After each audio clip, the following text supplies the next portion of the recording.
मांगती है और वेटिंग लिस्ट का आलम तो ऐसा है कि 50 लाख से ज्यादा लोग हर साल टिकट लेने के बाद भी सफर नहीं कर पाते हैं।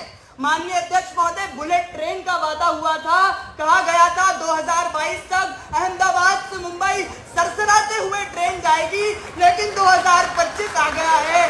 बुलेट ट्रेन तो नहीं, लेकिन वादा खिलाफी की रफ्तार जरूर दौड़ रही है।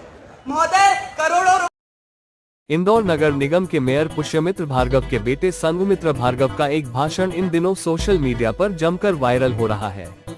दरअसल देवी अहिल्या यूनिवर्सिटी में आयोजित वाद विवाद प्रतियोगिता में विजेता बनने के बाद संघमित्र ने मंच से भाषण दिया। इस दौरान मंच पर मुख्यमंत्री मोहन यादव, विधानसभा अध्यक्ष नरेंद्र सिंह तोमर, मंत्री तुलसी सिलावट, सांसद शंकर केसवानी और खुद उनके पिता यानी इंदौर के मेयर मौजूद थे। संघमित्र ने केंद्र सरकार पर वादा खिलाफी का आरोप लगाते हुए कहा कि 2022 तक बुलेट ट्रेन दौड़ाने का वादा किया गया था, लेकिन 2025 आ गया और ट्रेन अब तक सिर्फ पावर पॉइंट प्रेजेंटेशन में ही नजर आ रही है। संघमित्र के इस साहसिक भाषण पर ऑडिटोरियम तालियों से गूंज उठा, जबकि मंच पर बैठे बीजेपी नेता असहज दिखे लेकिन मुस्कुराते रहे। उधर विपक्ष ने भी इस मुद्दे को तुरंत लपक लिया। नेता प्रतिपक्ष उमंग सिंघार ने ट्वीट कर कहा कि जब बीजेपी के बड़े नेता अपनी सरकार पर बोलने से डरते हैं, तब एक बच्चे ने सच्चाई कहने का साहस दिखाया है। 2025 आ गया है, बुलेट ट्रेन तो नहीं, लेकिन वादा खिलाफी की रफ्तार जरूर दौड़ रही है। महोदय, करोड़ों रुपए खर्च हो गए, जमीन अधिग्रहण में घोटाले हो गए, लेकिन बुलेट ट्रेन सरकार की पावर पॉइंट प्रेजेंटेशन से बाहर नहीं आ पा रही है।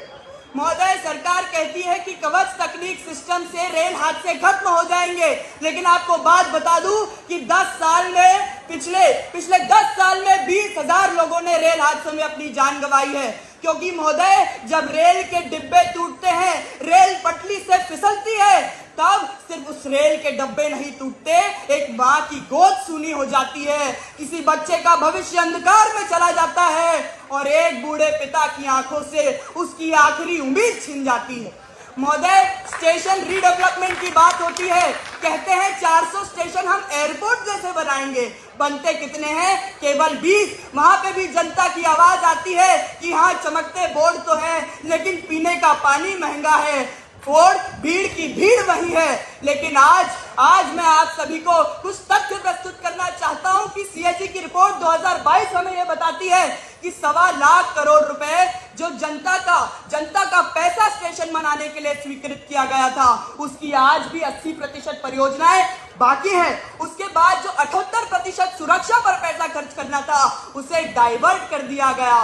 और इकोनॉमिक टाइम्स की 2020 हमें यह रिपोर्ट बताती है कि 300 करोड़ रुपए की कैटरिंग का निवेश एक ही कंपनी को दे दिया। तो मैं आपको ये बताना चाहता हूं, सरकार कहती है सबका साथ होगा, सबका विकास होगा, लेकिन रेल में हो रहा है दलाल का साथ, निशेष का विकास और जनता का विनाश।